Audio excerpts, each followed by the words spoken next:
If you've been to the Hayden Planetarium in Boston and enjoyed the facilities, I can say that some of that was definitely Noreen's doing. Noreen worked at the Hayden Planetarium in Boston for 26 years. And besides her work there, she has been a powerhouse behind bringing astronomy to people of different abilities. Most notably people who are visually challenged, but she's branched out to people of all different ranges of abilities. And she's actually brought some hands-on activities for you to work with today. After her talk, Noreen will be having a book signing for her latest book, Everyone's Universe, A Guide to Accessible Astronomy Places. Without further ado, it is an honor and a pleasure to introduce to you Ms. Noreen Grice.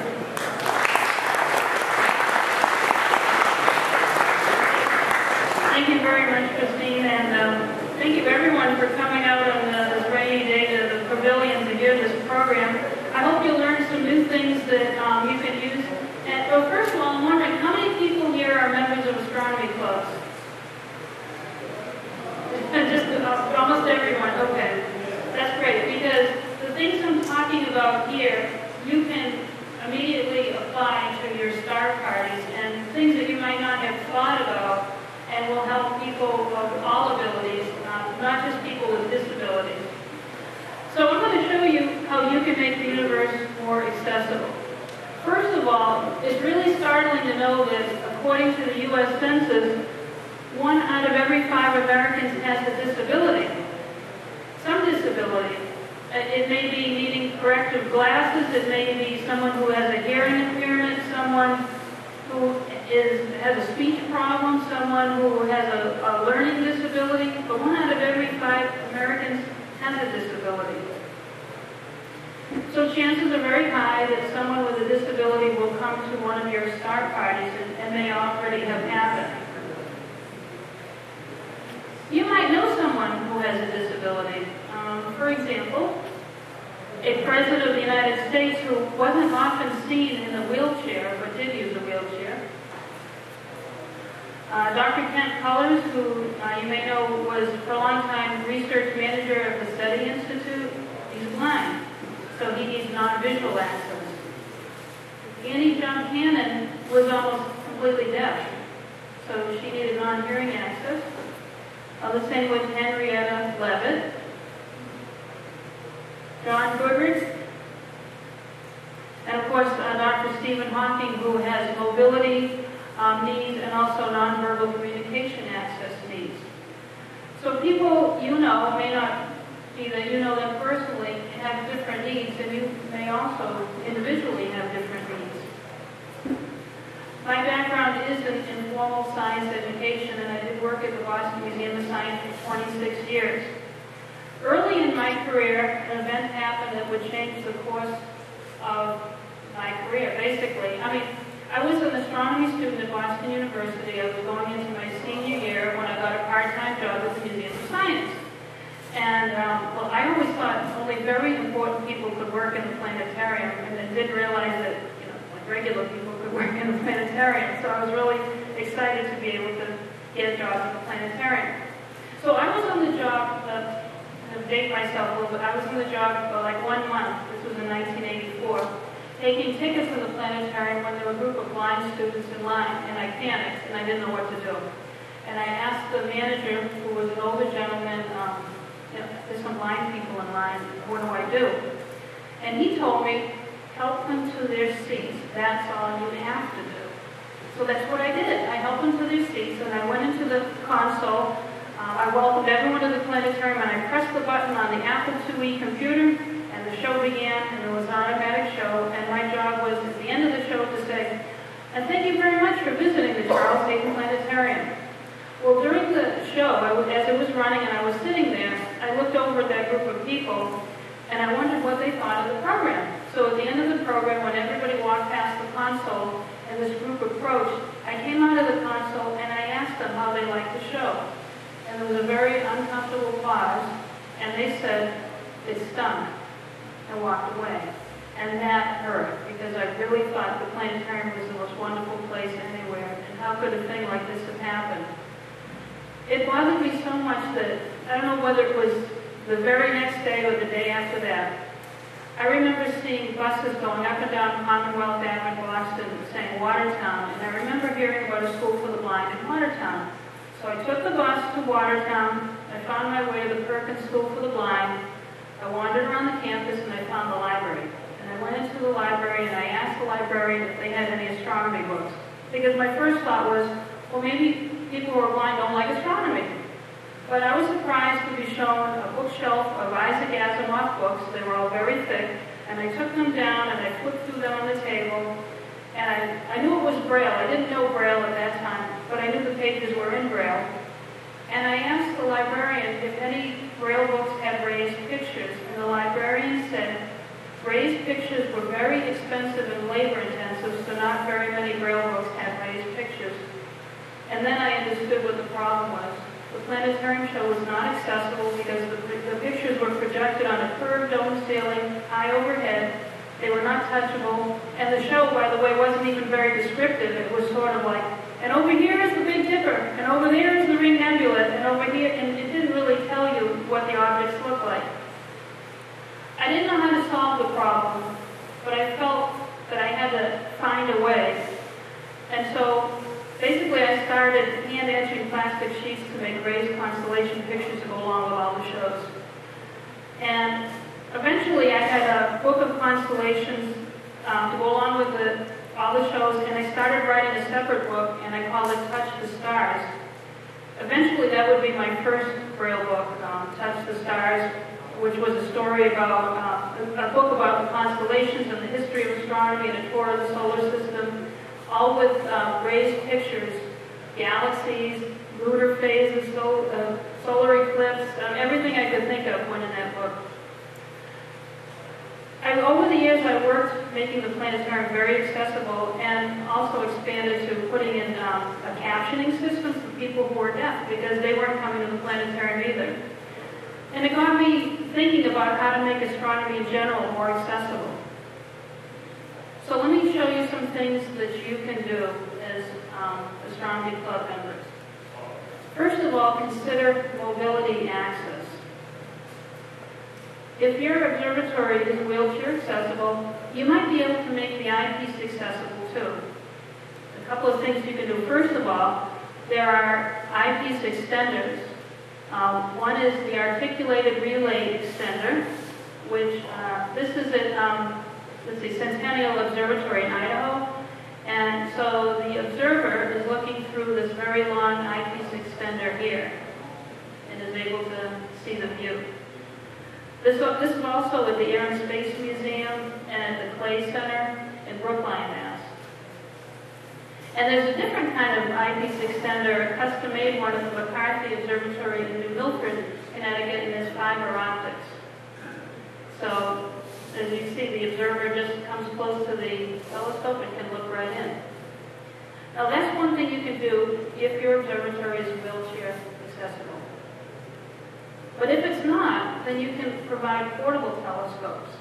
Small ones, the Celestron First Scope, or a Dobsonian telescope, or an Astroscan telescope. The Celestron and the Astroscan put it on a small table where a person in a wheelchair can roll up to the table and can maneuver the telescope themselves so they can observe independently. And also, many people can do that with a Dobsonian. It depends on how much strength they have in their arms to look through. But there's something special about having control of the telescope and being able to say that, you chose an object, even if it's the moon, and you look through it yourself. Another thing is to broadcast the image from the observatory down to a monitor. Now, this is good, of course, for a person in a wheelchair, but it's also good for, say, a parent with children in strollers who can't get into the observatory, or, fussy kids that don't want to climb the steps. There's a lot of reason why having an accessible image is good for a lot of people. Okay, communication access. Now that includes being able to hear the person, the speaker. And according to a 1991 Gallaudet University survey, 8% of the U.S. population is either deaf or hard of hearing. But it turns out that most of the people are really age 65 and older. Almost a third of people age 65 or older report having problem hearing. So if you are making a presentation, make sure that the audience can hear you. And what I mean is, don't turn your back when speaking, like I'm doing right now, because some people can read lips or notice the facial expressions. Don't put hands or objects in front of your face in case somebody is lip reading. Use a microphone when needed for a visitor with hearing impairment. So I wonder how many people can hear me now? And part of the reason is because I've spoken a planetarium for 26 years and can project. But some people are bashful and they can't project. And so also you want to use a microphone and make sure, of course, the microphone is not up into your face, otherwise you sound like Charlie Brown's teacher. Remember Charlie Brown's teacher? You don't want to sound like that. And when possible, caption PowerPoint slides. That's good for everyone. It's also very good for people whose first language is not English. And that's something that I learned at the museum. I was surprised to find out when we had a captioning system. I thought people who were deaf would want a captioning system, but it turned out that people who were visiting from other countries requested captioning even though the captioning was in English. They said it was easier to read English than to listen to English. And that maybe, people have different dialects, and maybe it was a Boston accent that did it, I don't know.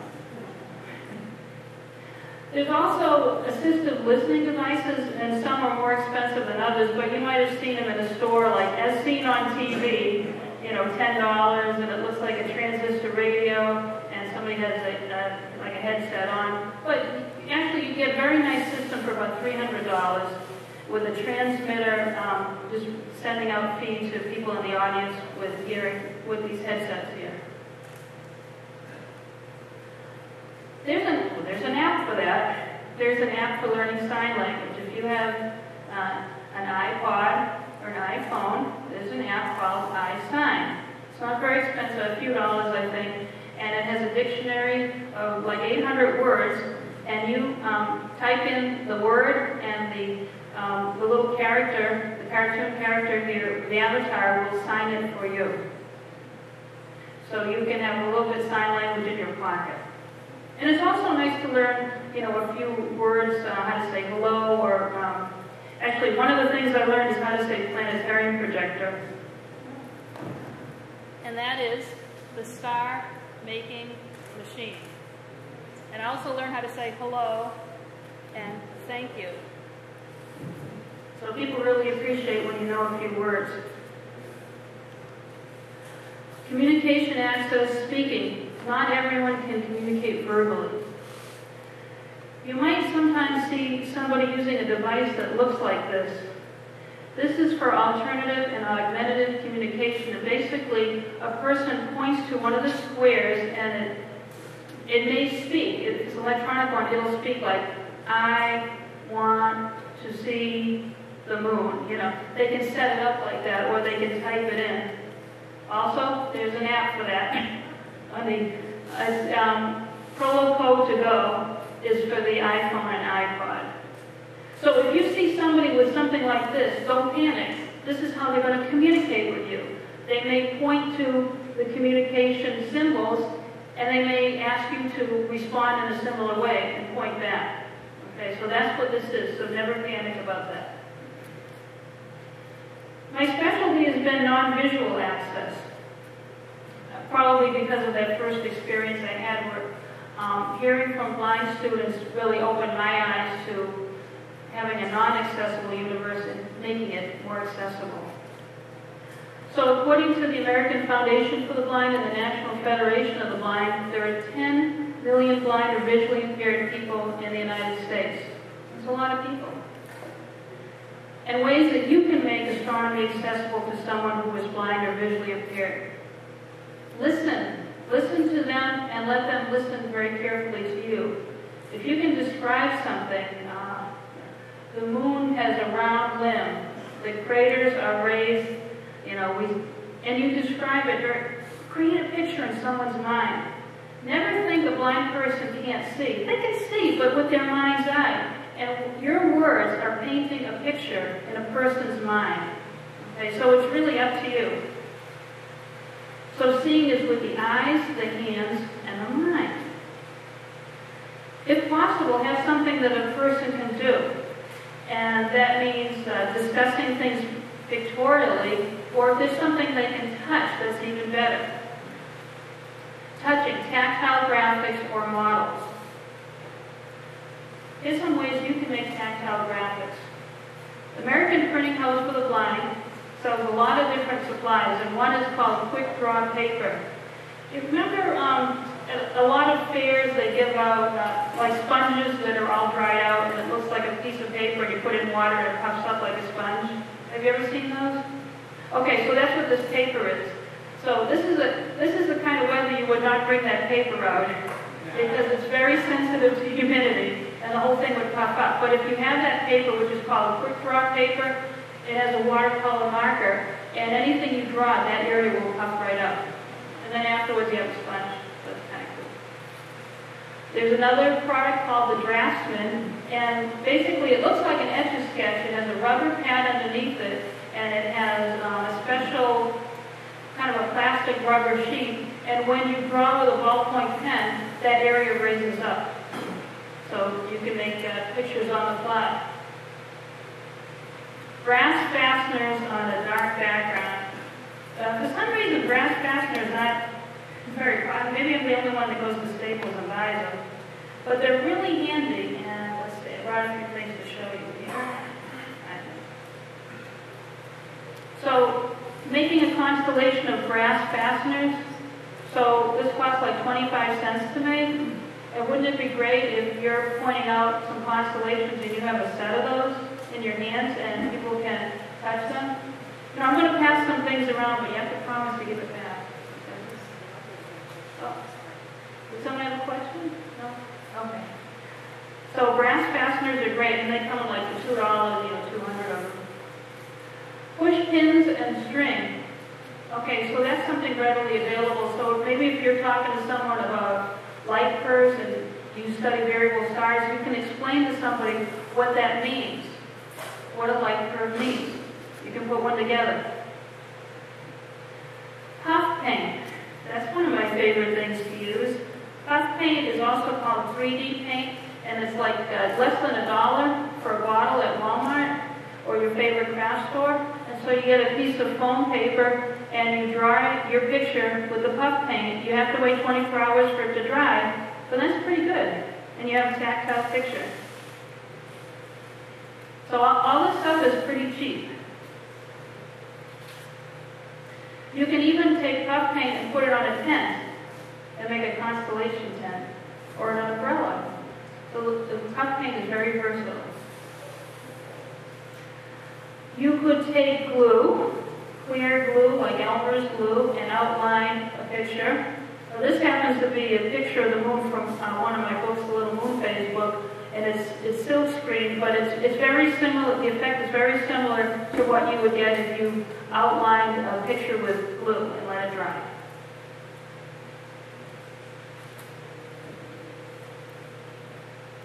Foam stickers. While you're at Walmart, you can go down the sticker aisle. There are glow-in-the-dark stickers, and you can connect the lines with the puff paint, and there you have your constellations that you can point out. See, so everything here so far is like less than 50 cents each to make.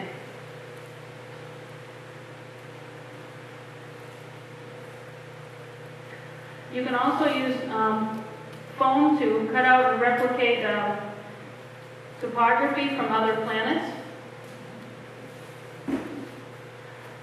And you can use foam and pipe cleaners to make a three-dimensional picture. Okay, so I'm going to do a little demonstration. It's going to take me a moment here, but I want to show you, first of all, the before and after. The most important thing is a fluffy toilet seat cover.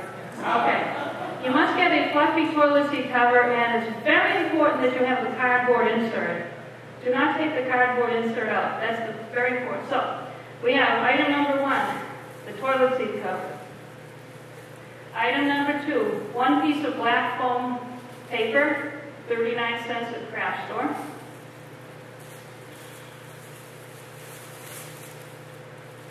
Bag of pipe cleaners, 99 cents at the craft store. Scissors. And tape. Okay? So I'm going to put the microphone down for a moment while I do a little magic here. And as you're thinking about what I might be doing, you can gaze upon this picture, and I'll be right back.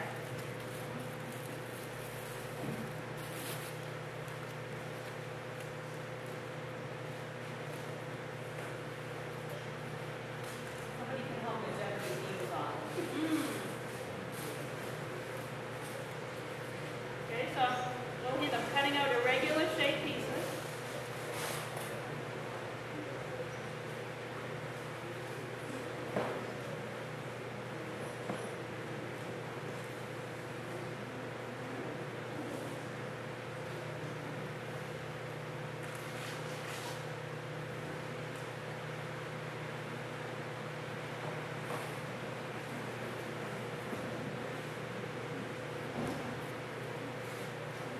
Next, opening the pipe cleaner.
Okay, so getting somewhere here.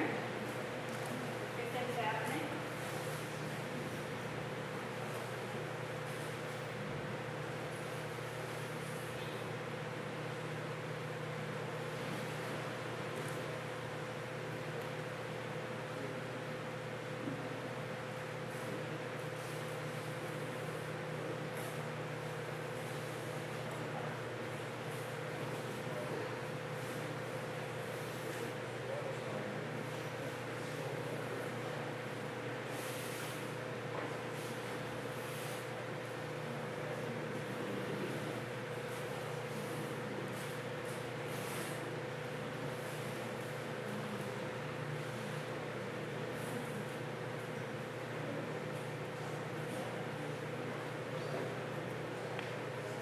Okay, so far I have sunspots, magnetic fields, and prominence.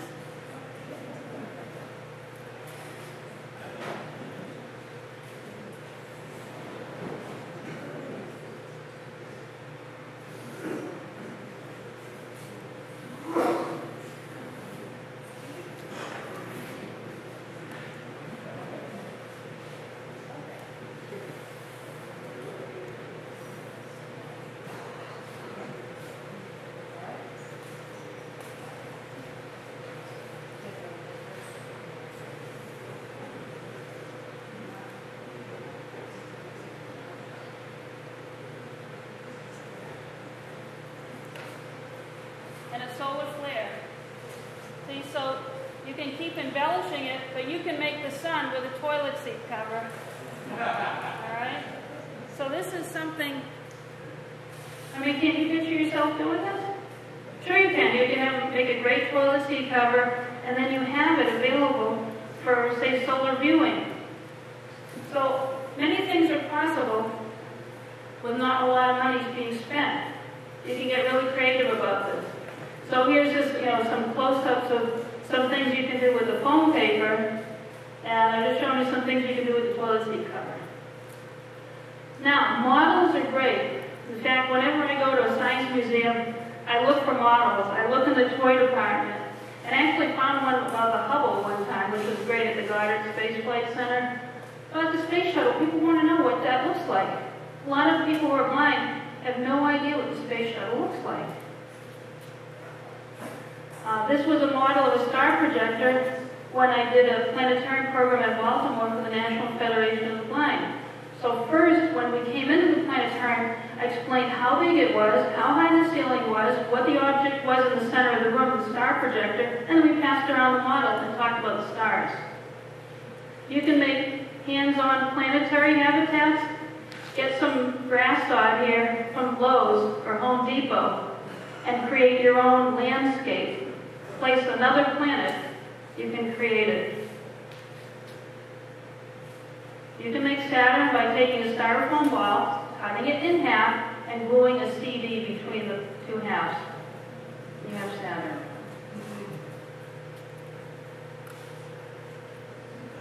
Hula hoops are incredibly helpful. You can use hula hoops to talk about eclipses. You can use hula hoops to talk about the changes in the seasons. And you know the demonstration about explaining the moon's phases? Put a styrofoam ball on a stick, hold it over your head with a lamp, and walk around and make the different phases. Well, that doesn't work very well if you can't see the different shadows on the ball, but you can take your puff paint, which you already have from making your constellations, put it on the styrofoam ball, cover half of it with some kind of a texture, and then you can have the person who is visually impaired hold the ball as you turn it and demonstrate the phases of the moon in their hands. You can use pom-poms and puffballs to do a solar system. How many people here do a solar system walk? A few? So, you get some different sized balls, put them on a stick, and then you can do your solar system walk and have people hold the planets. So how do you make your star party accessible? Well, as I said, as many touch experiences as possible. Provide a tactile tour of the telescope. Let people feel how long it is, how wide it is, where the eyepiece is. Tell them how it works. Tactile graphics. Well, you can make your own with puff paint and with stickers. There's also a product called Wiki Sticks. Do you know what that is? It's string that has wax on it. It's in craft stores, and you can bend it in different positions, and it sticks on paper. It's called Wiki Sticks. That's another thing. My first book, Touch the Stars, which came as a result of that experience of the planetarium, has a lot of different constellations in it, and a lot of people just get a copy of that, and then they pull out the particular page that they're talking about. And that's what, there's a science museum in England, the Think Tank Museum, and I didn't know this until about 6 months ago. I was surprised to find out that they were using Touch the Stars in their planetarium show so that they have it available at all times to pull it out. And it's also pretty cool on their dome, they have a sign language interpreter. So they think accessibility is very important. So I've been involved in many books. I mean, that one experience, as I said, changed my path. It started me with my first book, Touch the Stars, which led to my second book, a NASA book, Touch the Universe, about viewing the universe as seen by the Hubble telescope, starting from Earth and going out to the edge of our understanding, which was in 2000, the Northern Hubble Deep Field, which led to Touch the Sun, very hot, which led to the Little Moon phase book, which actually is tactile and glows in the dark, which led to Touch the Invisible Sky, learning about the universe with images that are not accessible to any human eyes, images beyond visual wavelength, which led to doing tactile graphics for Touch the Earth. And my newest book is Everyone's Universe. And this time I decided not to just focus on visually impaired, but to focus on all the different abilities. For example, mobility, visual access, the nonverbal communication, and people who have hearing impairments. Because over the years, people have asked me, how do you make astronomy accessible? How is that possible? So I decided to write it down. This book has a teacher's guide in the first half of the book, and it tells you exactly how to make star parties and observing accessible for people with different abilities. And then the second part of the book is where you can go for accessible experiences, like planetariums and observatories. So the kind of pictures in Touch the Stars were raised line drawings, which over the years I've also put in color, because my first thing was make astronomy accessible to people who are blind, but then I realized there's people with low vision, but then there's also people who have perfect eyesight who learn best by touch. And that's often people who have, like autism, people learn best by touch. If you have access to a swell form machine, you can make tactile images live at your star party. This is a swell form machine. It's sold under different names, swell form, picture in a flash. And what you do is you grab a picture from your telescope, save it as a JPEG, put it in Photoshop and change it so the background is white and your object is black. Print it out on swell form paper, which looks like this, and anything black raises up when you run it through the machine. Actually, I have a sample of that. That's also a little bit susceptible to humidity, but as long as you don't have white hands, it should be okay. So I'll pass around a picture on swell form paper. So I worked a lot with the National Federation of the Blind. Here we are at the Maryland Science Center, where I did an accessible planetarium show, which was involving tactile pictures and a lot of description. And we've done star parties, making star parties accessible, using the swell form machine, using tactile ports of the telescope and any equipment, and describing things really pictorially. Again, with the National Federation of the Blind, different activities in astronomy, creating, there are simple models of Hubble Space Telescope online that you can do with kids, to going to NASA, the Goddard Space Flight Center, doing programs with the Challenger Center. Kids who are blind can participate in Challenger Center missions. All you have to do is get there's like little scripts at each station put in Braille, and people can participate. And I just came back a week ago from Towson University for the National Federation of the Blind, and this time we did a Mars space colony, and we built a giant cardboard geodesic dome, which I had never done before, and it was very fun. So just think about this, that we all have special needs. Everyone here has special needs. Everyone. And when you make materials accessible for one group, you're making it accessible for everyone, and you're really inviting a lot more people to join in the excitement of astronomy. So, Gandhi said, be the change you wish to make. You all have the opportunity to make a change in someone's life by making your part of the universe more accessible. So I hope what I've shared with you here will help you do that and kind of inspire you to think of even other ways that you can make the universe more accessible for everyone. And so I thank you very much, and I hope that you learned something new, and hope to talk to you later at the book signing table. Any questions?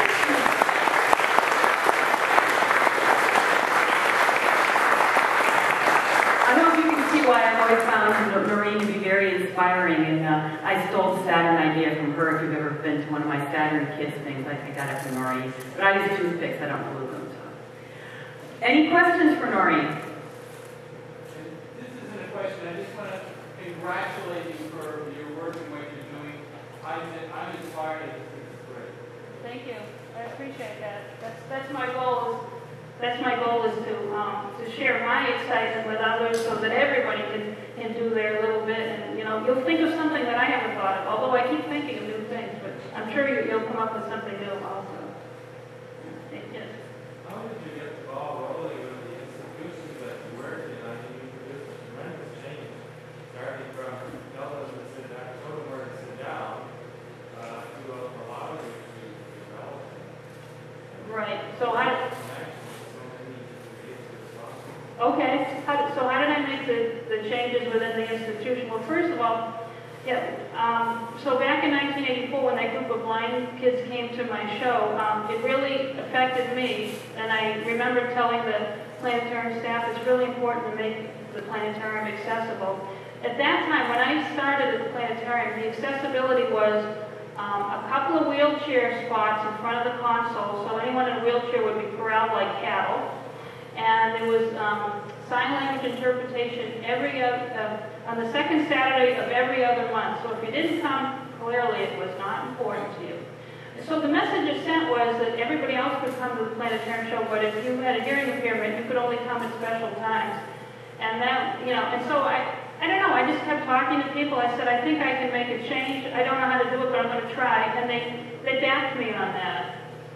So the first thing was, getting the accessible pictures. And I remember it took me a month to make the constellation pictures, and it was one book that people had to borrow and flip to the page of that show to do the pictures. And then I promised the museum, if I applied for a grant, if they got me a Braille embosser, I would make everything in the museum in Braille.